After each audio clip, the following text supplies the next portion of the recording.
3. No, el 22 de diciembre. 22. 22 de diciembre. Sí, más adelante.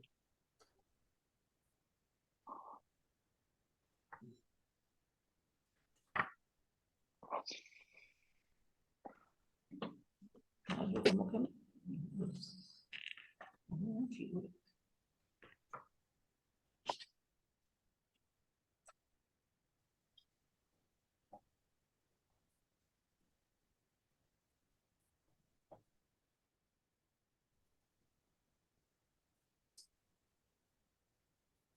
Vamos a esperar 2 minutos más y arrancamos.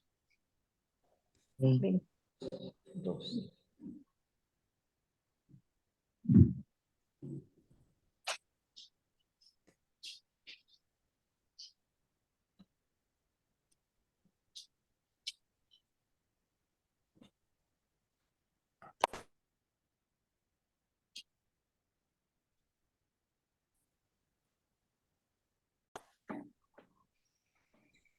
Ok. Dice aquí 2 párrafos anteriores, ¿no? Elías y Salomé guardan silencio. Pasamos bajo las columnas de la entrada. La duda me desgarra el corazón, no lo sé, es tan irreal. Ya voy, déjame escribirle a una gente.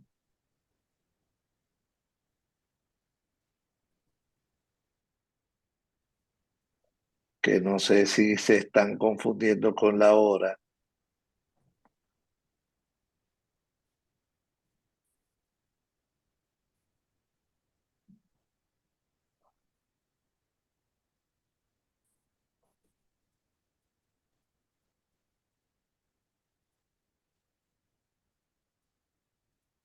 Ok.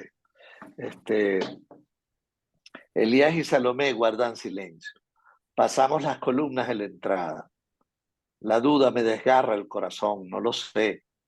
Es tan irreal. Sin embargo, una parte de mi anhelo se queda atrás. Volveré, encontraré el camino de vuelta a la casa de aquel enigma. El camino que no busqué y que nunca esperé. Salomé me ama, la amo yo. Oigo una música salvaje, una pandereta, una sensual noche de luna, luego la cabeza ensangrentada del santo. El miedo se apodera de mí. Salgo corriendo, me rodea la noche oscura. Estoy en medio de peñascos. A lo lejos el agua cae en cascada por los acantilados. ¿Quién asesinó al héroe? Por eso me ama Salomé. La amo yo. Y por eso asesiné al héroe. Ella es una con el profeta, una con Juan, pero también una conmigo. Ay, fue ella la mano de Dios. No la amo, la temo. Me tiemblan las rodillas. Una voz dice, ahí reconoce su poder divino. Debo amar a Salomé. Estaba leyendo un libro que escribieron sobre, ya se los voy a mostrar, sobre el libro rojo, que un poco es un francés, fue el encargado de, una francesa, encargada ella fue la que se encargó del libro rojo en francés, ¿no? El libro se llama En el corazón del libro rojo. Es interesante algunas asociaciones que ella hace con estas imágenes. Por un lado, por supuesto, la connotación que tienen, eh, la relación que pueden tener con los gnósticos, con la Biblia, con todas estas cosas. Pero también una cosa que me pareció mucho más importante, la relación que tienen para Jung como individuo.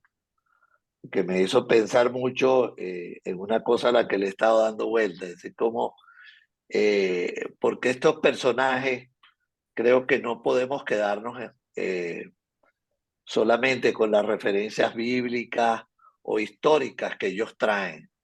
Creo que además hay una cosa que le toca a la psique de Jung con ellos, ¿no? Y que creo que es la que va a determinar ¿no? esas particularidades. Entonces, leyendo esto me dio mucha nota, pues además no estoy tan perdido en esto, ¿no? Parece que sí tiene que ver con una cosa más, bueno, como Jung toma a esto, ¿no? A Filemón, a Basilice, a la misma, a la misma Salomé, estas cosas. Y esto me ha ayudado como a tenerlo presente en esta lectura, ¿no? Y bueno, y los invito a ustedes a pensar en eso también. El 22/12 del 13. ¿Qué voy a escribir? Todo esto está oscuro delante de mí, sin forma, sin brillo y sin oscuridad. Es la puerta de la oscuridad. ¿Quién entra allí? O quien entra allí debe buscar a tientas lo que está más cerca. Debe tantear su camino de piedra en piedra. Ningún pensamiento viene claro hacia él. Hay que probarlos todos. Valiosos y despreciables deben ser abrazados con el mismo tipo de amor, porque en este mundo de tinieblas nuestros valores están suspendidos. Una montaña es la nada más pequeña y un grano de arena contiene reinos, al menos, o puede que no. ¿Qué les parece ese párrafo?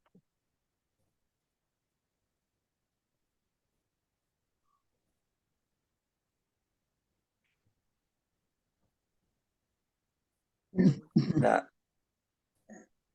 la psicología de Jung yo siento que se caracteriza, una de sus características es eso, como no eh, atender lo desatendido o como atender lo que está detrás, darle tanto valor a una cosa como la otra, no dejarse llevar solo por lo que está más iluminado y cuánto contrapeso puede estar ejerciendo lo menos iluminado. Por eso me gusta esta frase de una montaña es la nada más pequeña y un grano de arena contiene reinos, al menos, o puede que no. Que los significados no tienen que ver con solamente con el cómo se presentan, y lo mismo en los sueños, ¿no?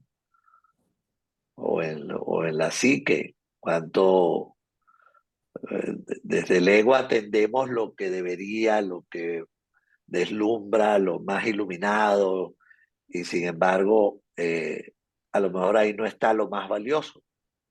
Lo más valioso es lo que está en la oscuridad, lo que está detrás, o lo que parece insignificante.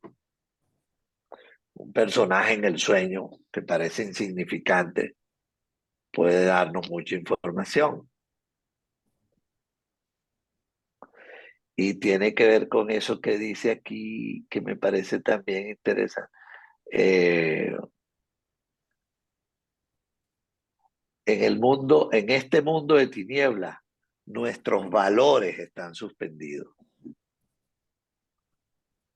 Me parece también una frase significativa allí, pues, en cuanto a eso, ¿no? Y es una cosa que uno ve en la consulta con mucha claridad, ¿no? Que uno tiene que lidiar un poco con las valoraciones que hace el paciente y que hace uno de las cosas que le trae el paciente. Todo juicio de valor debe caer de ti. Igualmente, todo otro juicio lógico, incluso tu gusto debe desprenderse ante la puerta. Deshazte de todo tu conocimiento y sobre todo deja que se sacrifique tu arrogancia, aunque parezca basada en méritos, parezca estar basada en méritos. Ahí se está hablando a él también, ¿no? Y a la arrogancia que él podía sentir en ese momento tan particular en el que todavía en el 13, en el que se está separando de todo lo que tenía sentido para él, pero con la que también había arrogancia.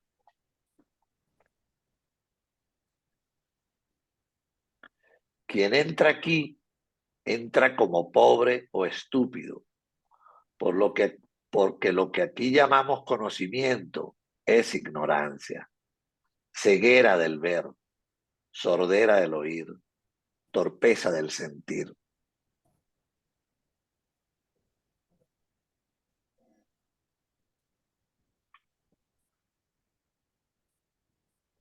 Entrad por esa puerta enteramente pobres, patéticos, humildes, ignorantes. Pero incluso en tu pobreza, ignorancia y humildad, no seas codicioso ni presuntuoso, y no esperes ni pan ni piedras, sino mira sin deseo ni pasión, como si fuera fácil, ¿no? Vuelve toda tu ira contra ti mismo, porque solo tú puedes impedirte mirar. El juego del misterio es delicado como el aire y el fino humo, y tú eres materia brutal que ya de por sí es inquietantemente pesada. ¿Qué les parece?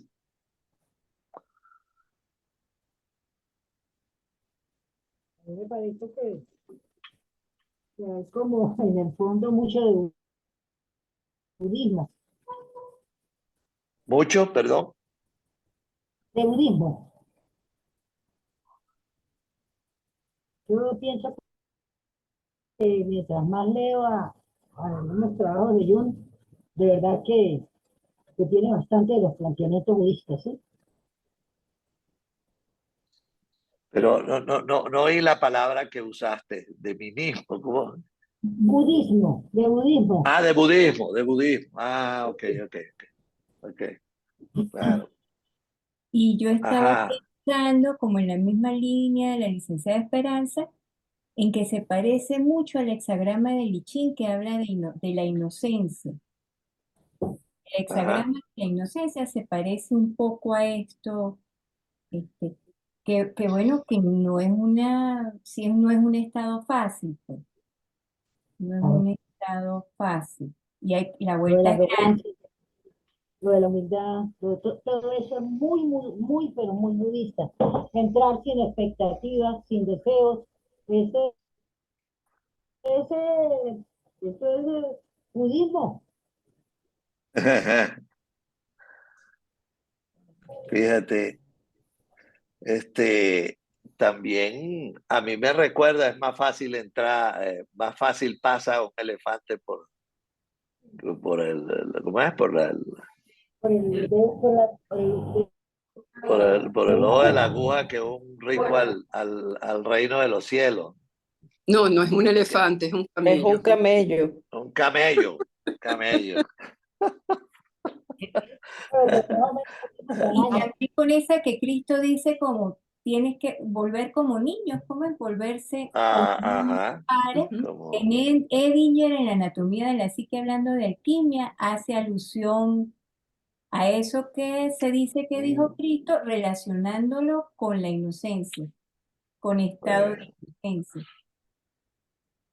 sí, para mí ahí hay una coincidencia en todas esas cosas que no es, bueno, y lo importante, más allá de esa coincidencia, por un lado, lo que puede estar significando para Jung en ese momento, eh, hacer conciencia de que tiene que bajar arrogancia, de que tiene que entrar, estoy entrando en una materia desconocida, y creo que eso es lo más valioso que nos puede transmitir a nosotros también, más allá de que, sí, lo dice el budismo, lo dice la iglesia, lo dice el I Ching, lo dice todo, pues yo sí creo que allá hay una coincidencia, ¿no?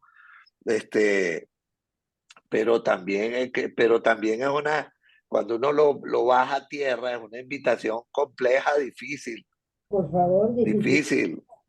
Ah, De Sí, a hecho, mí me viene la palabra despojo, ¿no? O sea, es que despojarse o sea, de casi todo, ¿no? O sea, de casi todo de casi todo lo que hemos construido correcto. racionalmente, socialmente. Entonces, ese despojo es muy difícil, claro, es muy difícil hacerlo. Además, la cultura occidental que está montada sobre lo contrario. Entonces, Así es. Exacto. está montada sobre lo contrario. Entonces, como valorarlo, por supuesto, desde allí y desde lo que cada uno personalmente le toca, ¿no? O sea, que es eso. Porque ahí no hay aspiraciones ni intenciones y muy pendiente de las valoraciones. Muy pendiente de las valoraciones. Una cosa que además yo lo veo en mis pacientes a diario, pues cómo se relacionan con la vida por valoraciones prehechas que no tienen nada que ver con la realidad. de hecho, bueno, no sé, un poco desde la misma literatura. No sé si me están escuchando. Sí, sí, sí, te escuchamos. Vale.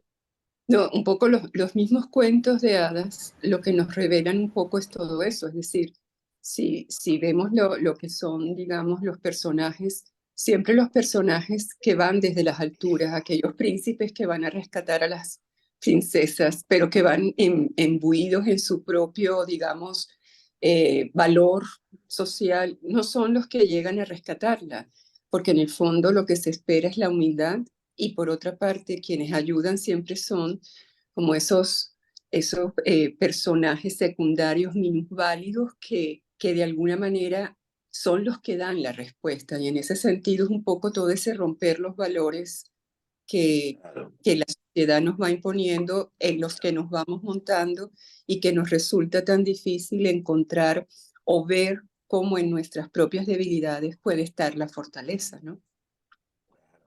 Eh, Y fíjense cómo sigue, que sigue, me parece tan. Sin embargo, deja que toda tu esperanza, que es tu mayor bien y tu más alta capacidad, te preceda y te sirva como líder en el mundo de la oscuridad, porque es de sustancia similar a las creaciones de este mundo. Deja que tu esperanza se hinche hacia ella hasta lo indeterminable. ¿Qué le parece?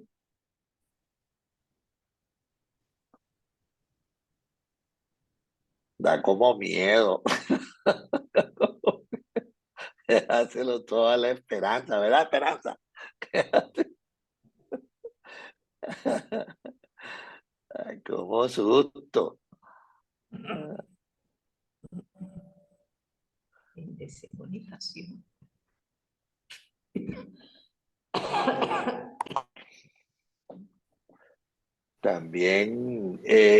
También como entender esa esperanza, ¿no?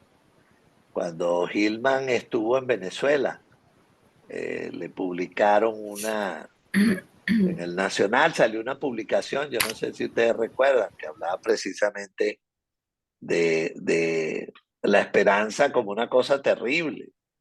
Te dejaba, te dejaba. Y él creo que en uno de sus libros, no recuerdo cuál, habla de eso también.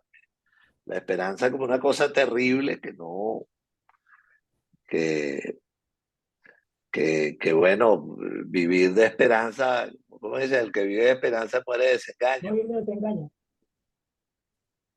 Ah, entonces, vamos a ver en qué términos, en qué contexto Jung está hablando de esa esperanza. Yo entiendo que algo tienes que tener para enfrentarte a esa nada sin valores. Hay como una, bueno, ¿en qué confías? Yo me preguntaría, bueno, ¿en qué confías? ¿En qué pones tú la posibilidad para que te atrevas a meterte en ese espacio de, donde no puedes agarrarte de mucho, ¿no? Que confía, eh, como si, como que si Jung en el fondo había una cosa, no sé si superior, en la que él confiaba, y que él aquí llama esperanza. Vamos a ver. Ya estoy de pie en este lugar baldío de la profundidad rocosa que me parece un cráter gigante. A lo lejos veo, enclavada en la ladera, la Casa Blanca con columnas. Todo es sombrío, brumoso y nocturno. Veo de lejos a Salomé con un vestido blanco, caminando a lo largo del muro hacia la izquierda, tocando la pared como un ciego. La serpiente negra detrás de ella. El anciano, de pie bajo el portal, me saluda desde la distancia. Vacilante me acerco. Llama a Salomé. Ella se le acerca y se apoya en él. Es como alguien que sufre. No puedo detectar ningún sacrilegio en su naturaleza. Sus manos son blancas y su rostro tiene una expresión dulce.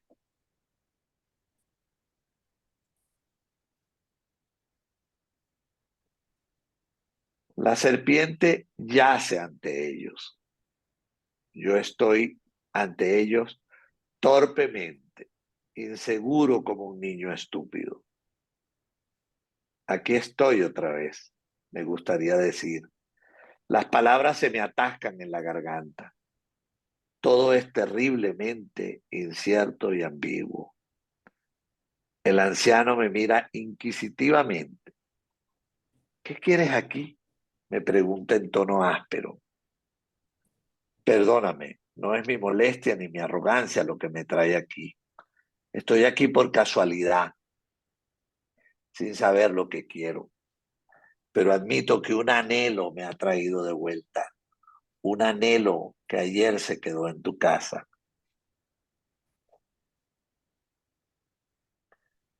Este anhelo sí me parece interesante, ¿no?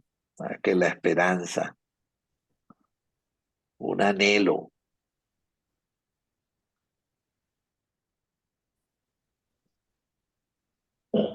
Ve- Veo como Salomé levanta el rostro, sonriendo suavemente al anciano. Parece una felicidad tranquila.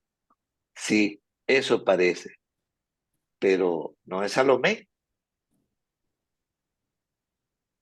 Verás, profeta, estoy cansado. La cabeza me pesa como el plomo. Estoy perdido en mi ignorancia. Ya he jugado bastante conmigo mismo.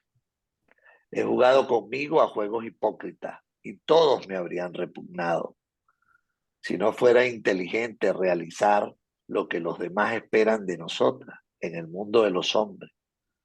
Me parece que aquí soy más real. Este es Salomé hablando. Y sin embargo, no me gusta estar aquí. Incluso creo que se me resiste. Elías y Salomé entran en la casa sin decir palabra. Lo sigo a regañadientes. Un sentimiento de culpa me atormenta. Es mala conciencia, pero tengo que hacerlo. Lo siento así.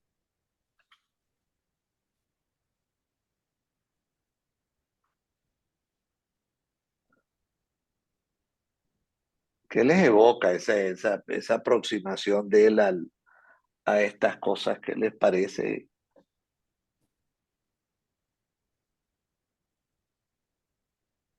Por lo menos, como lo veo yo ahorita, es como, bueno, pasó el umbral, entró en esa sombra, en ese espacio, se le aparece la casa donde están Salomé y el sabio,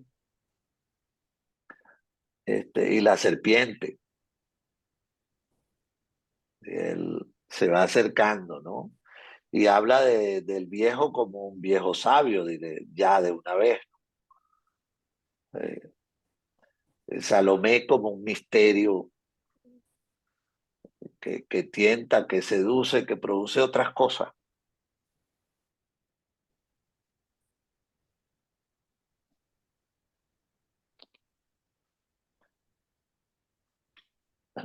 No me queda claro lo que acaba, es decir, cuando dijiste que cuando hablaba era Salomé, cuando dice, ves, profeta, estoy cansado, mi cabeza está pesada, etcétera. ¿Es para ti ese Salomé quien está hablando? Sí, yo eso en la traducción ahí bueno, ¿quién es que está hablando, no? Pero hay una, y como es en inglés es difícil si es un hombre o una mujer, Claro, definir en ese sentido. yo lo sentiría mucho más que fuera él, cuando está viendo, es decir, cuando está en ese nuevo espacio contemplando a Salomé y al profeta, que se pregunte un poco sobre esas cosas, no sé, me sonaba más, pero no, tampoco se Sí, no, no, puede, no, yo tuve la duda de, bueno, ¿qué es? Porque como, y en la traducción tuve la duda, más bien ya, creo que, como tú lo dices, tiene sentido, ¿no? Estoy perdido en mi ignorancia, ya he jugado bastante conmigo mismo, y aunque yo había puesto conmigo misma, entonces ahí dudé, conmigo sí, mismo he jugado, por lo que eh, dice, como claro, debemos de ser, pero bueno, me suena más que sea él. no, no, suena más que suena él, tienes razón, pero suena más que sea él. He jugado conmigo a juegos hipócritas y todos me habrían repugnado si no fuera inteligente realizar lo que los demás esperan de nosotros. Entonces, ya me corregí aquí en el mundo de los hombres. Claro. Bueno, y tiene sentido, ¿no? Él viene de eso, él viene de ese lugar, ¿no? Viene de esa lucha consigo mismo, de, de sentirse obligado o sentir la presión por decir lo que se espera de él y no lo que él está viviendo, ¿no?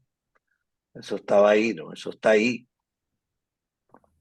Entonces tiene mucho más sentido que sea él. Lo leo aquí, ¿no? Verás, profeta, estoy cansado, la cabeza me pesa como el plomo, estoy perdido en mi ignorancia, ya he jugado bastante conmigo mismo, voy a ponerlo. He jugado conmigo a juegos hipócritas y todos me habrían repugnado si no fuera inteligente realizar lo que los demás esperan de nosotros en el mundo de los hombres. Me parece que aquí soy más real. Sí, tiene todo el sentido. Y sin embargo, no me gusta estar aquí. Incluso creo que se me resiste. Elías y Salomé entran en la casa sin decir palabras. Los sigo a regañadientes. Un sentimiento de culpa me atormenta. Y se pregunta, ¿es mala conciencia? Pero tengo que hacerlo. La sala es sombría. Ahí está el cristal brillante. Tengo que acercarme a él y contemplar su juego de fuego. Veo en una corona de fuego a la Madre de Dios con el niño como en un cuadro antiguo. Pedro está de pie a su izquierda, inclinándose. Pedro solo con las llaves.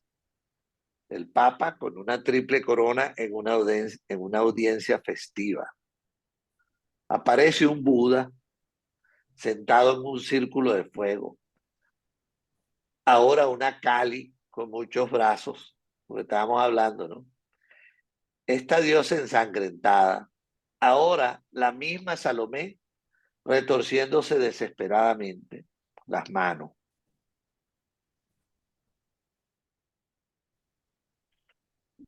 También es cierto que, bueno, Jung viene también de leer estas cosas, de acercarse a estos otros mundos, de budismo, el hinduismo, de todas estas cosas, ¿no? Yo Ujú. imagino que eso es como un patuque en su cabeza, ¿no? Todos estos dioses, quién se parece, quién no se parece, quién juega qué papel y quién no. Es interesante, ¿no? Y fíjate que aquí aparecen todos, Esperanza, ¿ve? Aparece Buda, Cali, aparece el Papa, San Pedro con las llaves, o sea, todos esos, ¿no? Que tal vez lo que tienen en común es, bueno, es como conectarlo con una religiosidad, con religiones, con creencias, con ese tipo de cosas, ¿no? Un A hombre mí se me religioso, parece, Jung fue un perdón, hombre religioso, realmente. ¿Cómo? ¿Qué dijiste, Reina? No te oí, perdón. No me salió. Ahora se congeló. Di tú, Mireya, mientras se descongela. a mí me parece más bien que hay como una lectura pensando en Fausto y todo el segundo libro de Goethe y la imagen de Margarita y toda esta relación de él desprendiéndose de todo. Me parece que es una lectura muy parecida a esos diálogos que hay, que hace Fausto consigo mismo, con Mefistófeles, después aparece Margarita. Hay como ese desprenderse un poco del alma, por llamarlo de alguna manera, y cómo estos personajes van acompañándolo en ese desprendimiento, ¿no? Que me parece que es interesante todo lo primero que leíste, porque de alguna manera refleja todo eso que se va deslastrando, que era un bien muy preciado, que era el conocimiento. Y fíjate que su gran deslastre tiene que ver con ese conocimiento que menciona. Entonces, hay como una analogía, a lo mejor hay mucha Ah, influencia religiosa por su historia, que claro. sabemos de su padre y todo lo demás, pero creo que esa búsqueda también tiene que ver con realidades muy cercanas a él, pues, y Goethe es un autor que Sí, está allí, sí, pues, sí. y sus diálogos se parecen mucho de alguna manera, ¿no? Mm, qué bueno, interesante. Sí. Lo, lo, lo que resalta sigue siendo eso, ¿no? Como, como esa necesidad bueno, cómo acercarme a esto tan complicado, esto tan enredado, cómo, cómo, cómo acercarnos a eso, cómo relacionarme con esta figura. Y tal vez un poco, y me gusta eso que dices, cómo dejar que estas figuras empiecen a hacer su propia, a decirme a mí y no yo a ellos. O sea, dejar que ellos me vayan contando lo que me tienen que contar o decir. Eso me parece, y aquí se ve, pues, eh, eh, bienvenido, Miquel. Ahora esa forma blanca de una muchacha con el pelo negro, mi propia alma. Y ahora esa forma blanca de un hombre que también se me apareció en ese momento. Se parece al Moisés sentado de Miguel Ángel. Es Elías. Elías y Salomé están ante mí, reales como si sonrieran suavemente. Esa frase ahí como que, como si hubiese ese reconocimiento de esa realidad que para que le hablen, ¿no? Para que le digan.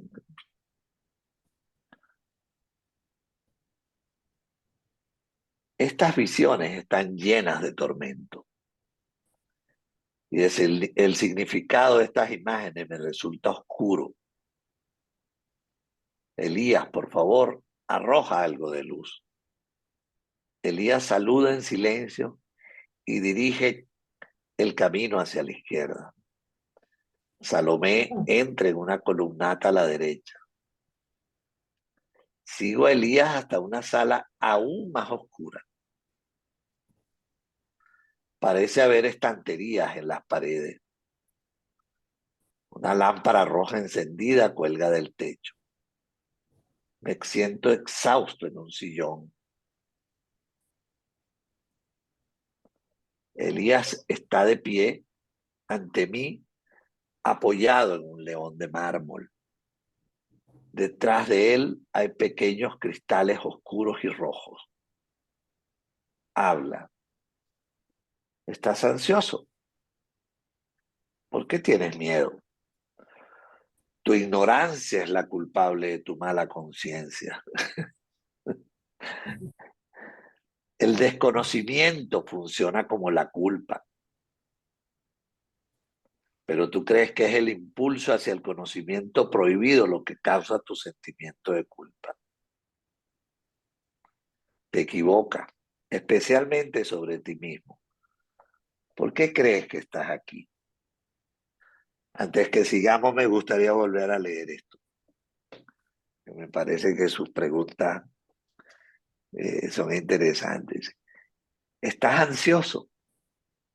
¿Por qué tienes miedo? Tu ignorancia es la culpable de tu mala conciencia. El desconocimiento funciona como la culpa, pero tú crees que es el impulso hacia el conocimiento prohibido lo que causa tu sentimiento de culpa. Te equivocas, especialmente sobre ti mismo. ¿Por qué crees que estás aquí? Aquí hay frases interesantes, ¿no? El desconocimiento funciona como la culpa. Y la culpa está, como se lo dice ahí, ¿no? Tú crees que el impulso hacia el conocimiento prohibido te causa la culpa. Y la culpa, según Elías en este caso, es el desconocimiento. ¿Qué les parece eso?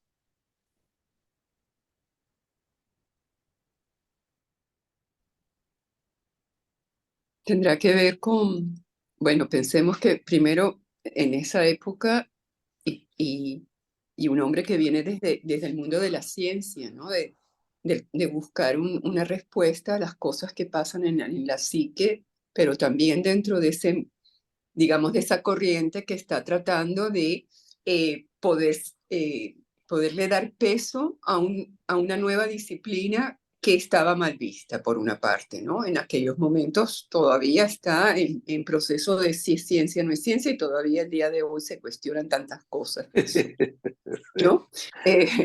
Claro, pero y por otra parte, porque en el fondo, en esa indagación de Jung, yo siento que él se está acercando a aspectos que también han sido desechados por considerarlos que no son racionales, como tiene que ver la búsqueda, llamémosla espiritual o llamémosla psíquica, como la quieran llamar, pero en el fondo es ese contacto consigo mismo que tiene, que es lo que él está buscando. Por eso en el fondo él se siente culpable porque está entrando en un ámbito que desde el punto de vista de su formación no era lo que se esperaba, pero al mismo tiempo el otro le estás diciendo, bueno, el problema es tuyo y el problema es que ese es el verdadero, digamos, ese es el desconocimiento, ¿no? El no reconocer esa otra parte, sin negar, por supuesto, que se necesita la parte racional, ¿no? Es un poco como yo lo veo.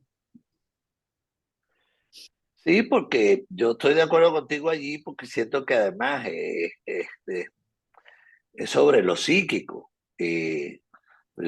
Para mí, por ejemplo, todavía está presente uno de los grandes problemas que tiene la psicología actual, sigue siendo muy confusa, y que hay muchas cosas y como muchas ramas y una cantidad, ni siquiera nos ponemos de acuerdo, ¿no? Los mismos que nos dedicamos a estudiar esto en usar un solo método. Yo creo que no es posible, ¿no? Por otro lado, pero forma parte de ese problema. Y además él viene de un hombre de un hombre que le insistió en que fuera fiel a a ciertos criterios que él había concebido.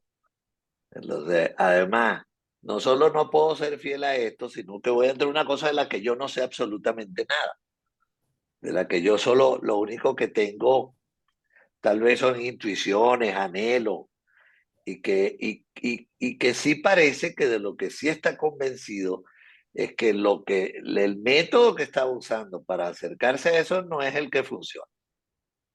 Si pensamos en términos de metodología, y que pareciera que tiene que arriesgarse consigo mismo para poder encontrar respuesta a lo que está haciendo o a lo que le interesa.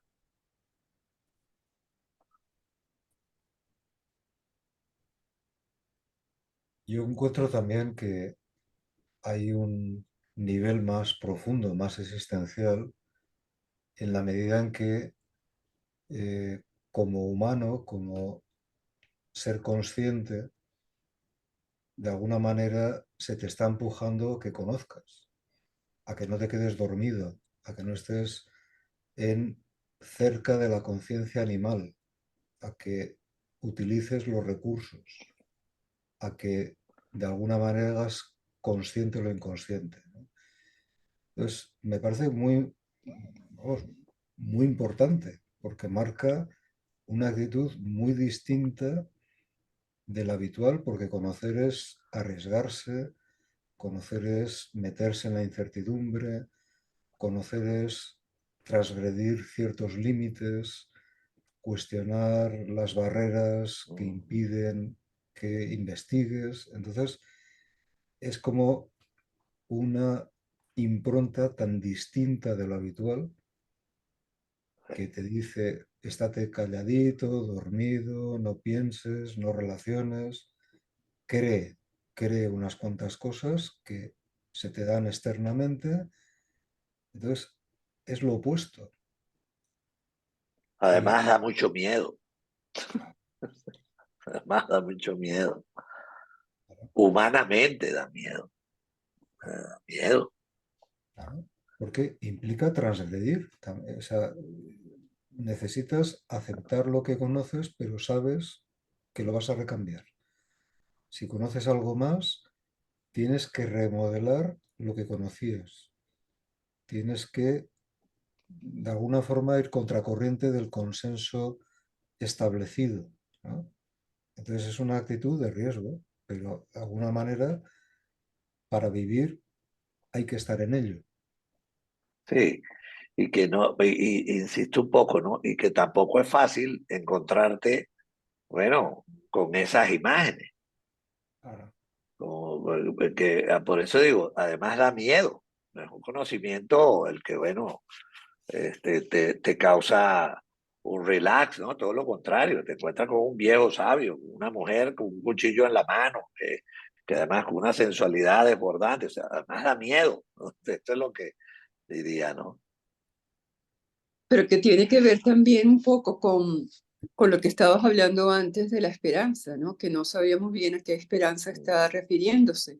Entonces, no es la esperanza a la que siempre hemos estado, digamos, sometidos, no sometidos, perdón, bajo nuestras creencias de que piensas en Dios, en la esperanza, Él me ayudará si tengo un problema, sino que en este caso la esperanza es disolver todo ello y pensar un poco de ese dejarte ir en ese conocimiento de lo que está hablando Miquel, que es confía en que las cosas van a ir y vas a ir como caminando y aprendiendo y desaprendiendo al mismo tiempo, ¿no? En esa búsqueda interior de personal.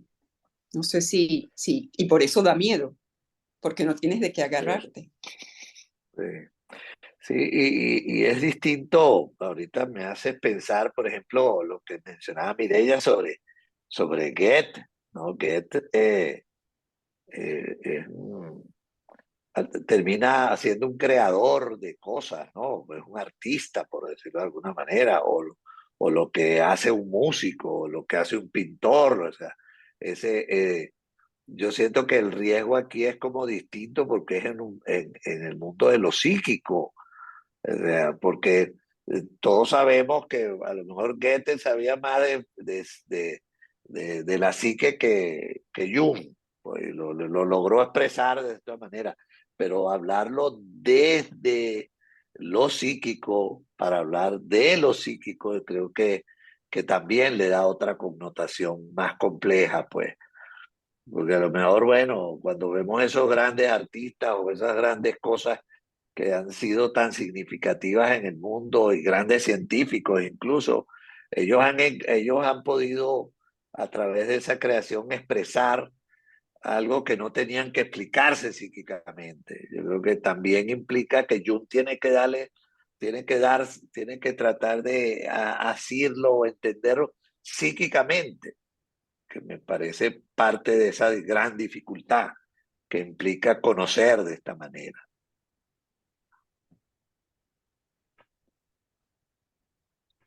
Dice, no lo sé.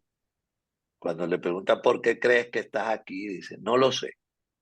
Me hundí en este lugar cuando, sin saberlo, intenté resistirme a lo no conocido. Así que aquí estoy, asombrado y confuso como un tonto ignorante.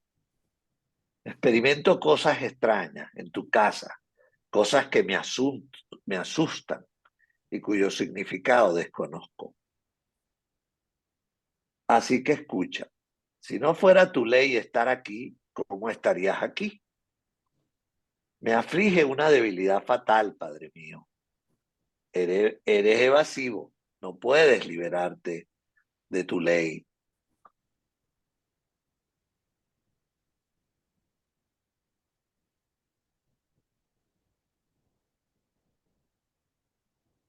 Yo,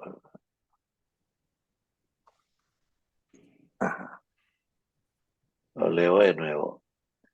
Así que escucha, porque aquí pareciera que es Elías el que habla, ¿no? Si no fuera tu ley estar aquí, ¿cómo estarías aquí? Me aflige una debilidad fatal, Padre mío. Eres evasivo, no puedes liberarte de tu ley. ¿Qué quieres decir? ¿Cómo puedo librarme de lo que me es desconocido, que no puedo alcanzar ni con el sentimiento ni con el presentimiento? Mientes. ¿No sabes tú mismo que tú mismo has reconocido lo que significa que Salomé te ame? Tienes razón.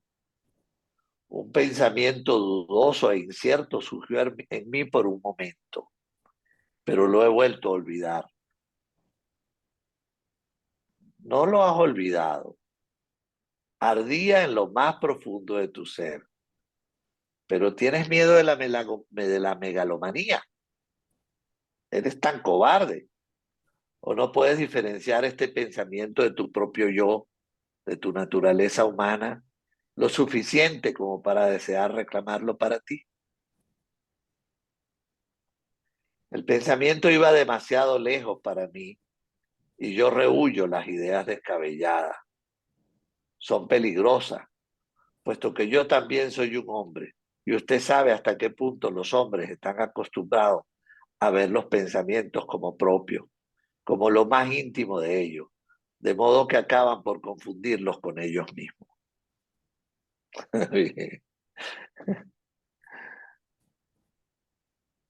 ¿Verdad que vuelvo a pensar, Mireya, lo que decía de los diálogos de Fausto Mefistófeles. con Mefistófeles, ¿no? Esta Mm. cosa, ¿no? No, Que hay algo de esto.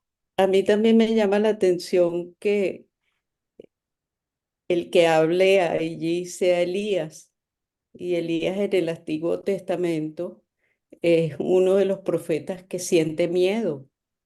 O sea, de los profetas, Elías es el que realmente manifiesta su miedo y en algún momento huye de la ciudad y se va al desierto y clama al Señor que lo ayude, que le quite ese miedo, ¿no? Entonces fíjate cómo Jung Mm, establece un diálogo con el profeta que sintió miedo, pues, y me llama la atención que sea Elías el que haya elegido, ¿no? eh, Interesante. interesante. Interesante. Porque elige a ese profeta, pues que más bien Porque eso sí que elige ese profeta. sí. Ujú. Porque eso sí que elige ese profeta. Fíjate ese diálogo que tienen, eso último que leíste, ¿no? Y en ese diálogo tú ves que Elías le insiste que él sabe más de lo que él cree, que sabe más de lo que dice. Que ya ahí, y que él sabe que además le toca estar ahí. Como dice, deja la tontería. ¿Cierto? Tiene que estar aquí.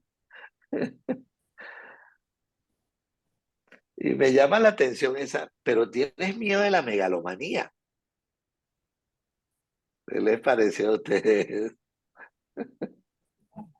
Sí,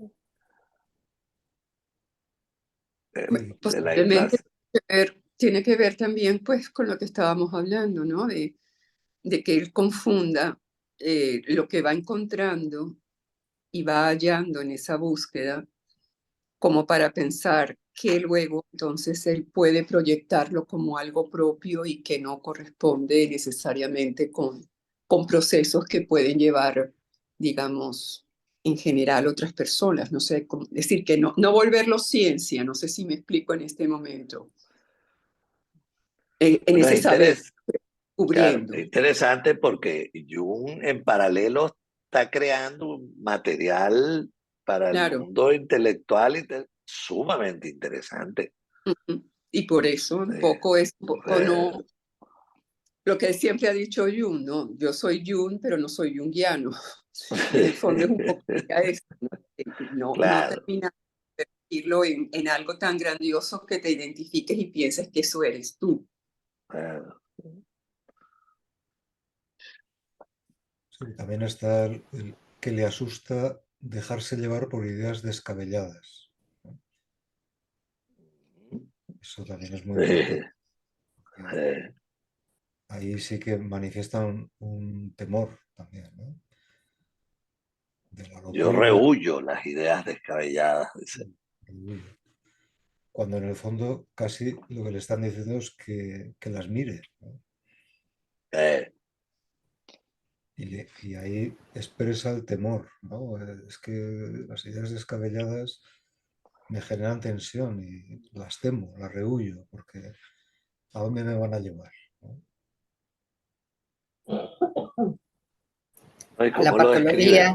a la patología, ¿no? Es como que pues sale allí ese conocimiento que tiene también de ese aspecto más, o sea, más científico, ¿no? O sea, esto se me parece a una patología, puede ser una melagomanía, aunque también dice, no puedes ignorar que esa es tu ley, o sea, buscar este conocimiento es tu propia ley, Es ¿no? tu ley. Sí, pero como ha dicho la compañera, sin hacerlo tuyo.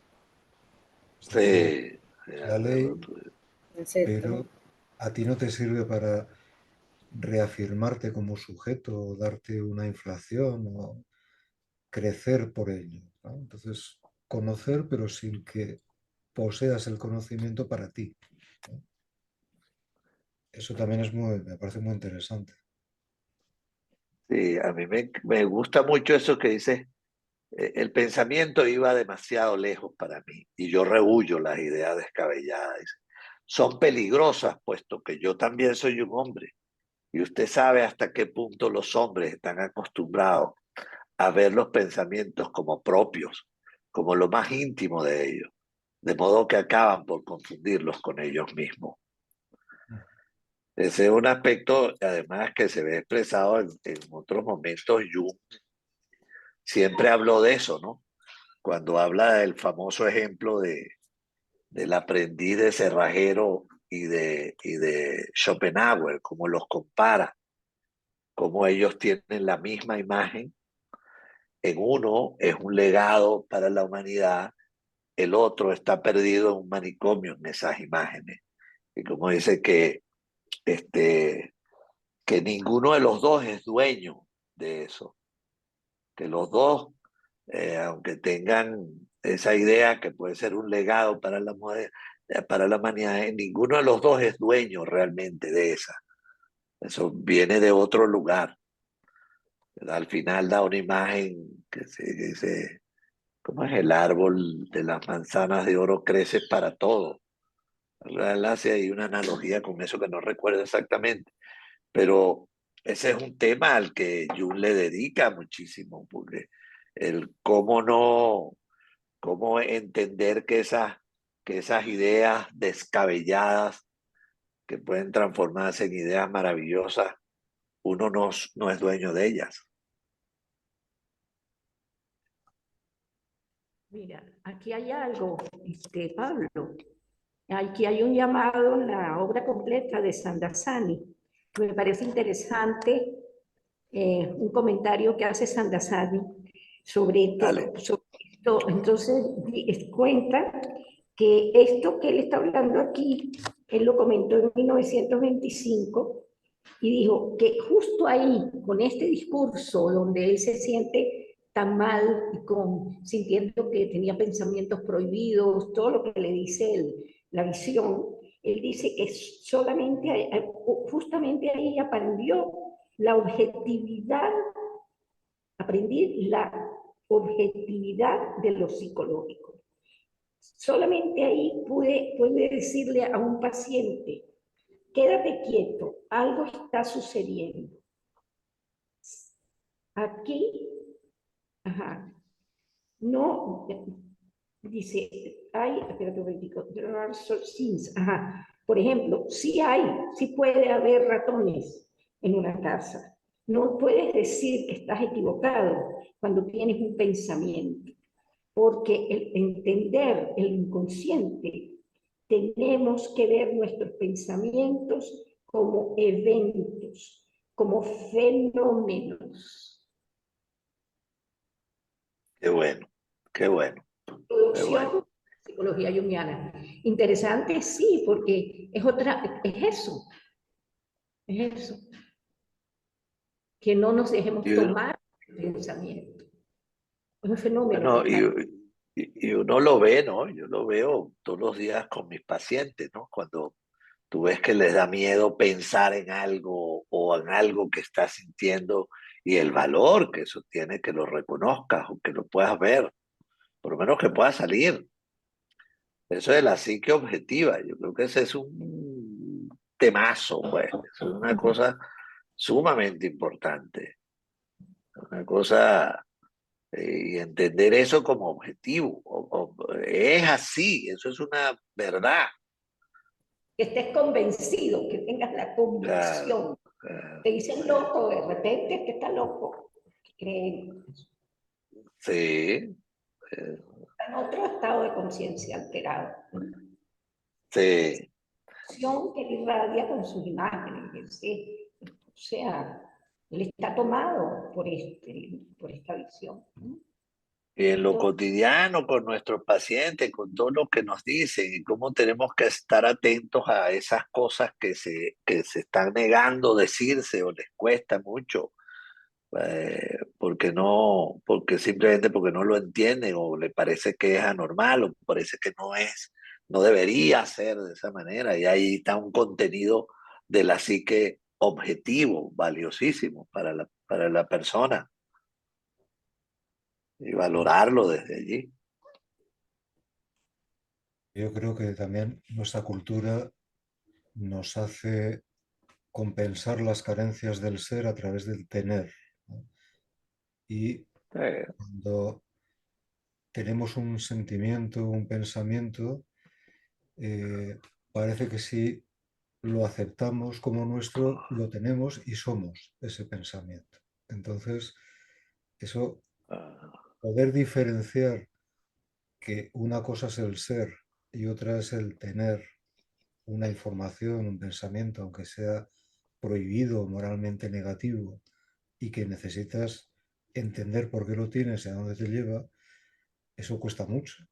Porque si tengo un pensamiento, soy ese pensamiento. Y eso es algo que cuesta aceptar. Si es un pensamiento bonito, entonces sí, soy eso. Pero si es un pensamiento reprobable, no, ni hablar, no soy eso. Ni hablar. Entonces, yo creo que esto, lo que has leído me lleva a pensar en esa necesidad de distinguir entre el ser y el tener, y que además la cultura nos lleva a creer que somos porque tenemos cosas. Y de esa manera nos relacionamos con el consumismo, con la posesión de la tierra, con todo lo que es, de alguna manera, poseer pensando que así somos, ¿no? Y esa es una de las lacras más fuertes en las que estamos, ¿no? Les recomiendo la última película de Wenders, de Las vidas perfectas. Sí, Extraordinario para ver eso. ¿Ya la viste? sí, la vi, me encanta. Extraordinaria para ver eso. Estupenda, realmente. Estupenda, estupenda película. Y eso que tú dices, pues, o sea, que tener no es ser. Por favor, Pablo, escribe el nombre de la película y el director, porque aquí no nos llegan todas. Y no te ¿Verdad? Claro, déjame, a ver, ¿dónde es que lo hago? Chatear. Eh, Sí salió, pero el director no sé si es Wenders, Wim Wenders, sí. al mismo de lo de... Will Bender. Sí, el mismo Wim Wenders, Sí, se llama Vidas Perfectas. el mismo que entrevistó al pintor este que trabajó Rafael aquí. El mismo que hizo lo de Ansel Kiefer, sí. que tuvimos la suerte de verla en Miami y vale la pena verla.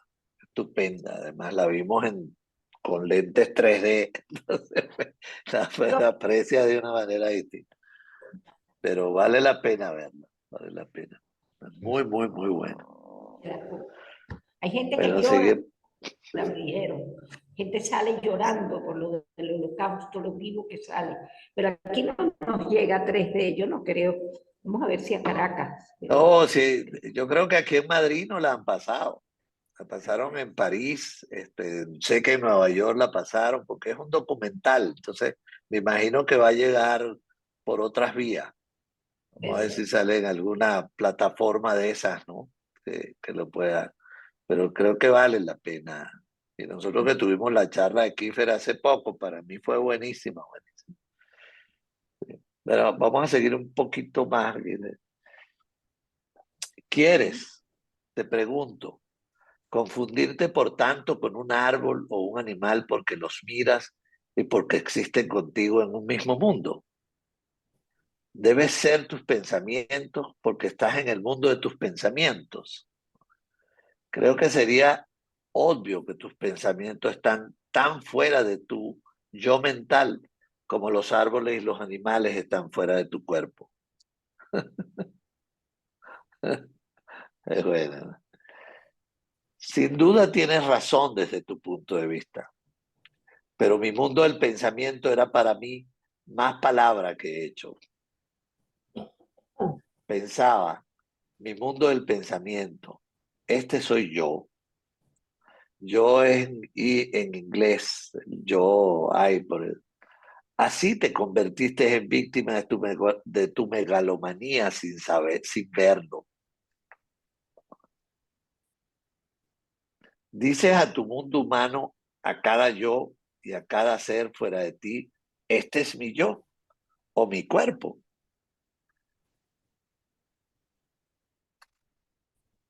Entré en tu casa, Padre mío, sintiéndome como un colegial a punto de ser regañado, pero me enseñaste una sabiduría saludable. También puedo considerar que un pensamiento está fuera de mí. Eso me ayuda a volver a esa terrible conclusión que mi lengua se resiste a expresar. Pensé que Salomé me amaba porque me parezco a Juan o a ti. Este pensamiento me pareció demasiado atrevido e increíble. Por eso lo rechacé y pensé que me amaba, porque en realidad soy todo lo contrario a ti, que amaba su maldad en mi maldad. Este pensamiento fue devastador. El viejo está en silencio, me invade una triste pesadez.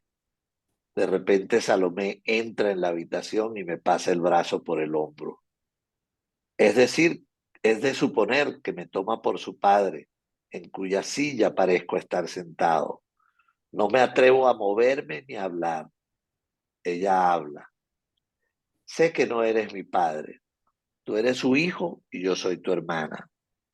Tú, Salomé, mi hermana. ¿Era esta la terrible atracción que emanaba de ti? Ese innombrable horror a ti, a tu tacto. ¿Quién era nuestra madre? María. Es un sueño infernal. Salomé, Elías. Es un sueño infernal, Salomé, Elías. María, nuestra madre. ¿Qué locuras se esconden en tus palabras? La madre es nuestro Salvador, nuestra madre. Cuando crucé tu umbral hoy, predije la calamidad. Alas, ha llegado. La duda desgarra mi corazón. Estás fuera de tus cabales, Salomé. Tú, Elías, protector de la ley divina, habla. ¿Es este un hechizo diabólico lanzado por los rechazados? ¿Cómo puede decir semejante cosa? ¿O es que los dos están locos? ¿O es que yo he perdido el juicio?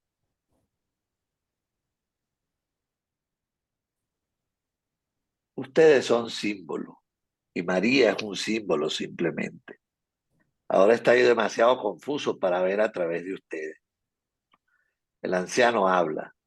Puedes llamarnos símbolos por la misma razón por la que también puedes llamar símbolos a tus verdaderos compañeros, hombres símbolos, si lo deseas.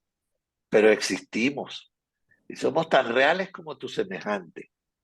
No invalidas nada ni resuelves nada llamándonos símbolos. Me sumes en una terrible confusión. ¿Quieres ser realidades? El anciano habla. Ciertamente, somos lo que tú llamas realidades. Aquí estamos y tienes que aceptarnos. La elección es tuya. Estoy sentado en silencio. Salomé se ha retirado. Incierto y sombrío miro a mi alrededor. En el fondo de la sala arde una llama roja y dorada sobre un altar redondo de mármol. La serpiente ha rodeado la llama. Sus ojos brillan con reflejos dorados. Me balanceo hacia la salida. Ante mí, un poderoso león camina lentamente por la sala. Lo contemplo sin horror. Afuera, un poderoso cielo estrellado se arquea sobre el salvaje paisaje rocoso. Aire fresco de la noche. Oigo rugir las aguas lejanas. Todo es tan real y frío. Me adentro lentamente en el desierto rocoso, en este valle de enigma. ¿De dónde vengo? ¿Cuál era el camino hacia este inframundo? ¿Es realmente él o un inframundo? Parece como si aquí existieran realidades obligatorias. ¿Qué me obligó a venir aquí si no esas otras realidades?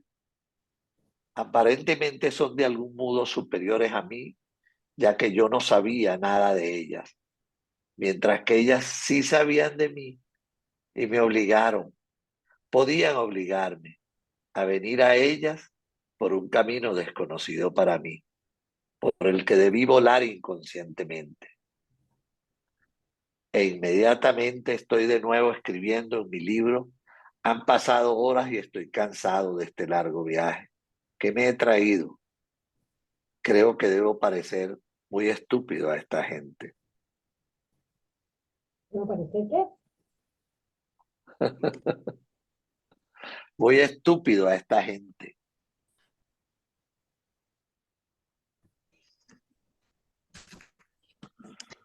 A esta gente. Prefiero dejarlo allí para no abrir el otro día, que es el 25. Sí. ¿Algún comentario sobre esta última parte?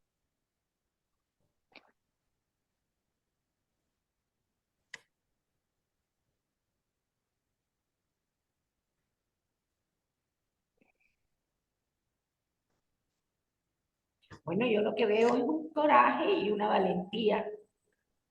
Estos diálogos son profundamente valientes, ¿no? Poner todo ese discurso, un hombre con ya la fama de Jung, no en balde, también les costó publicarlo, ¿no?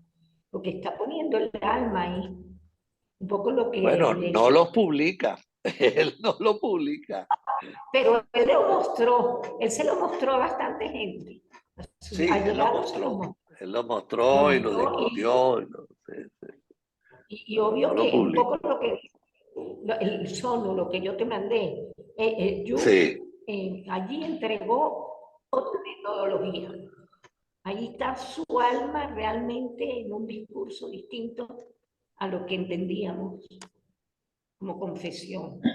sí, sí, sí, sí, sí. Emociona. Sí, es emocionante. Es muy emocionante verlo. Además, este de hoy me pareció muy especial, ¿no? Este diálogo también lo viví como más claro, no sé qué tipo de claridad, pero lo siento como más claro. Estos personajes. Me gusta eso que dice, tú nos llamarás símbolos, pero nosotros estamos aquí. Eso me pareció. Tú podrás decir lo que tú quieras, pero aquí estamos. Esa No realidad, esa dudes, objetividad de no lo dudes. psíquico, sí. No No dude, no dude, no dude. Sí, Sí, el símbolo es tan vivo y tan real como cualquier Una hombre. conexión con... eh, sí, que a veces hablamos, bueno, de lo simbólico, lo digo tal vez por mí, es como tan a la ligera, ¿no? Y hablar de eso como cosas objetivas, como realidades objetivas, creo que le da otra connotación a la cosa, ¿no? Eh, Claro, es que realmente Esa Cardoso. son símbolos para nosotros porque nos dan la oportunidad de ver lo que hay detrás de ello, ¿no? Lo cual, para lo subjetivo, son símbolos ante los cuales, ante la presencia objetiva, tenemos que intentar ver el sentido que tienen detrás, ¿no? Pero realmente, pues, de alguna forma, si te fijas solo en que son símbolos, es decir, no son nada, es como que en el fondo te defiendes de la objetividad que tiene, porque eso es muy fuerte. Porque eso es muy fuerte. Eso es lo que... Pero por otro lado, también a veces se literalizan mucho, ¿no? Porque son objetivos, pero además tienen una intención muy, muy clara, están muy personificados. A veces se pasa por lo contrario, ¿no? Sí. Esa objetividad, personificarla mucho y proyectar en ella, pues, cantidad de cosas que los engrandece y les da una configuración de deidades, ¿no? Ajá. Interesante eso que estás diciendo. Entonces, que yo observo un poco las dos reacciones en los sujetos ante esa presencia objetiva, ¿no? Minimizarla diciendo no es nada y todo lo que es mi simbolización y punto, o al revés, proyectarles toda una Eh, carga que los engrandece y los endiosa y les da una subjetividad otra vez, pero desde el polo opuesto, de que son dioses vivos, intencionales y que están ahí para cuidarte, por ejemplo. o demonios. No, si piensas en demonios ya te escapas rápido, pero a veces Lo que te hace depender de eso es la proyección personificada, de manera que Sí, lo conviertes de algo objetivo en algo subjetivo, pero del orden de los dioses a los que hay que escuchar y a los que hay claro. que adorar y a los que están ahí para ayudarte y protegerte. eh, Y eso también es bastante frecuente como reacción. Bueno, uno no sabe si de ahí es que vienen las religiones, las creencias. Claro. Eso queda en el tapete. eh. Bueno, gracias. Perdón un Dime, momento. reina. Esa conclusión que sacaste es que lo que dijo el señor Miquel no lo entendimos bien y que tú lo sacas sobre las creencias. ¿Qué es lo que es que aquí no lo pudimos escuchar? Claro, es que Ah, al literalizar lo objetivo de la psique por lo fuerte que es y el temor que nos da, pero adornarlo con proyecciones subjetivas, creyendo que son dioses, nos es más cómodo porque además esos dioses luego nos van a cuidar, nos van a estar ahí para enseñarnos, proteger. para decir nuestra misión, para decir lo que tenemos que hacer, y eso sigue siendo una defensa y claro, ahí es el germen de la religión, porque se literaliza y se les dan el nombre de entidades concretas que además tienen intencionalidades y que marcan pues unas normas morales o lo que sea en las religiones. Oh, que yo creo que es sumamente importante, ha sido sumamente importante eso en la evolución del hombre, pero que ya estamos en un momento donde podemos cuestionárnoslo y verlo de otra manera también. Eh, bueno, gracias a todos. Pero Buena gracias. discusión. Gracias Chévere. a ti, Gracias, Pablo. gracias a Nos ti, vemos el Pablo. mes que viene. Gracias. Chao. Gracias. Cuídense. Chao, chao. Gracias, hasta luego. Chao. Hasta luego. Chao. Chao. Nos vemos.